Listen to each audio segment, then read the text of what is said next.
Bonjour et bienvenue. Aujourd'hui, on va s'attaquer à un sujet un peu angoissant mais passionnant. On se penche sur un document qui s'appelle la pyramide SI. Ne subissez plus les crises, profitez-en. Un titre assez prometteur.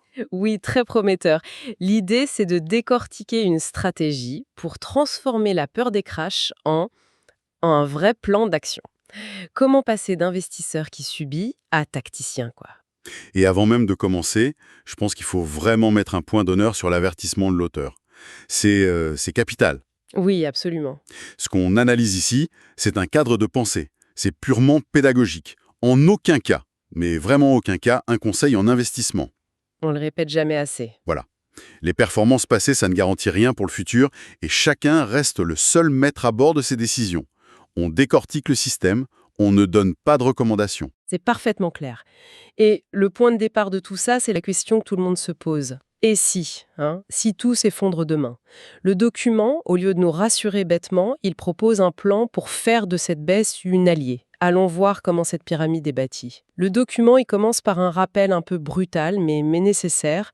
Sur le long terme, une baisse de marché, c'est pas une option, c'est une certitude. Oui, il parle de chute de 50% parfois.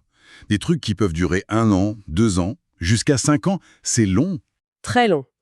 Et la première règle qu'il avance, c'est ne surtout pas vendre. Mais ça, c'est facile à dire quand tout va bien. Quand on voit son patrimoine fondre de 30% en quelques semaines, comment on fait concrètement pour pas craquer? Ben justement, c'est toute la question. Et la réponse du document, elle est subtile. Ne pas vendre, ce n'est pas la stratégie. C'est juste la condition sine qua non. Le prérequis. Voilà, c'est comme dire « ne saute pas du bateau pendant la tempête ». Ok, mais ça ne dit pas comment naviguer. La vraie stratégie, c'est ce qui vient après. C'est le plan qui va nous permettre de tenir, parce qu'il va changer complètement notre état d'esprit. On n'est plus en défense. On passe à l'attaque. On passe à l'attaque. Et pour ça, il faut des munitions. Et on arrive au cœur du système, ce que le document appelle la réserve stratégique. Donc l'idée, c'est de garder de l'argent de côté au sec. C'est exactement ça. Le concept, c'est de sanctuariser une partie de sa capacité d'investissement. Le document suggère 30%, c'est une base de discussion.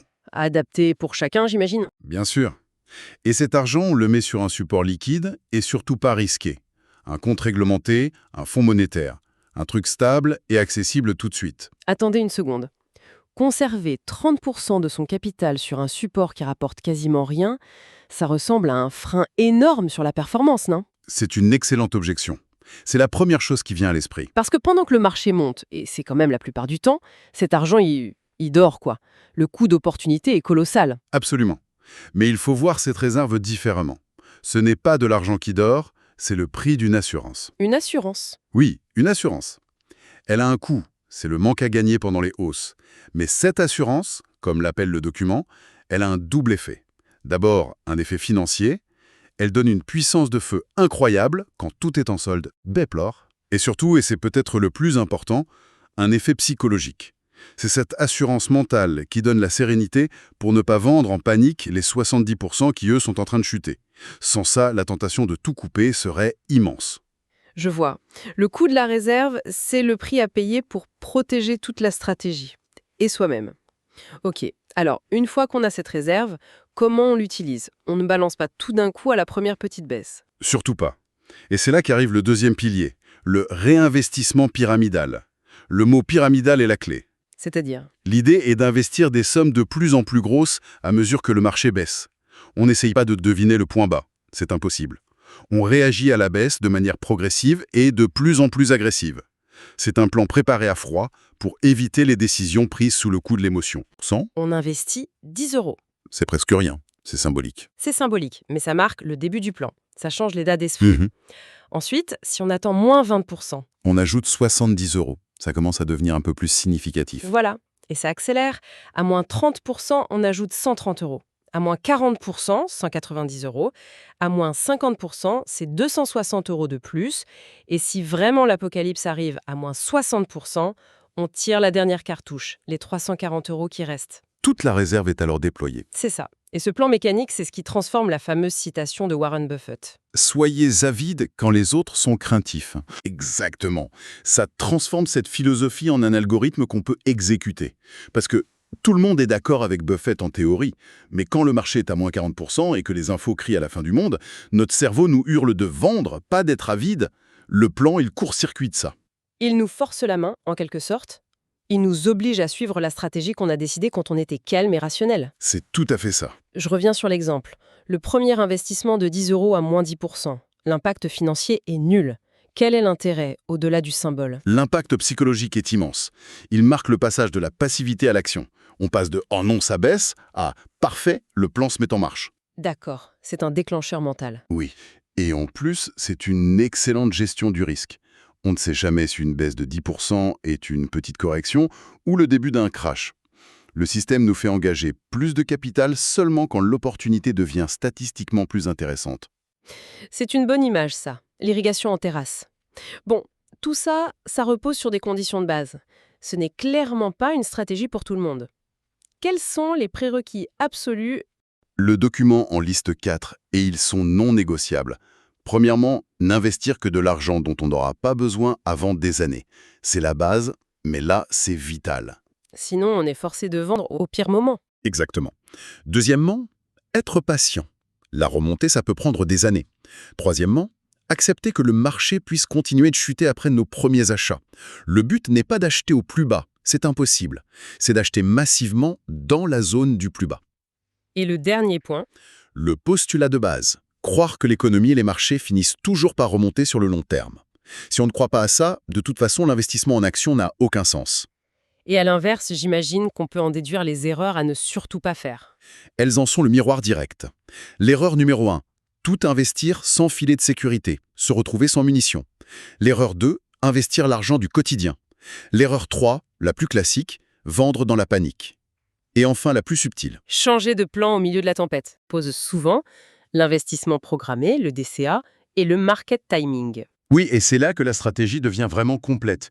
Le DCA, le Dollar Cost Averaging, c'est la discipline. On investit une somme fixe tous les mois, quoi qu'il arrive, ça lisse le prix d'achat. C'est le temps passé sur le marché. Voilà. Et le market timing, c'est l'inverse. On cherche le bon moment pour entrer sur le marché, ce que la plupart des gens disent être impossible. C'est ça qui m'interpelle. On nous répète tout le temps que personne ne peut timer le marché.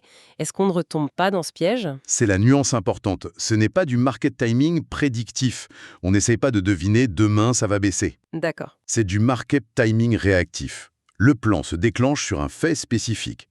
Le marché a déjà baissé de X%, on ne prédit rien, on exécute un plan sur une condition observable. On ne devine pas le futur, on réagit au présent. C'est l'idée. Donc on fait les deux. On alloue, disons, 70% de sa capacité d'épargne au DCA, c'est le moteur de fonds, régulier, et les 30% qui restent, ils alimentent la réserve stratégique.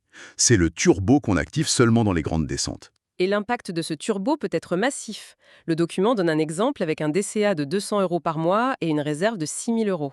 Oui, lors d'une crise qui amène le marché à moins 50%, le plan lui ferait investir d'un coup près de 4 000 €.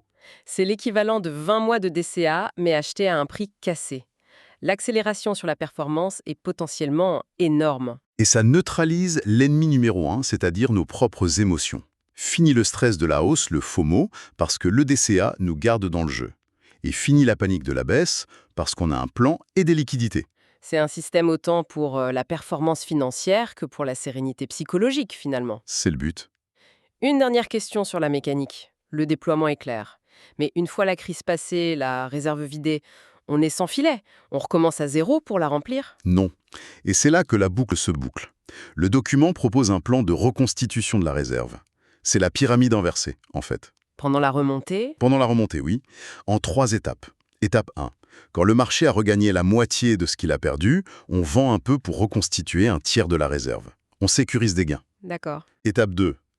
Quand le marché revient à son plus haut d'avant la crise, on vend de nouveau pour remonter la réserve aux 2 tiers. Et étape 3. Si l'euphorie revient et que le marché dépasse son ancien sommet de 25%, on vend ce qu'il faut pour que la réserve soit de nouveau pleine.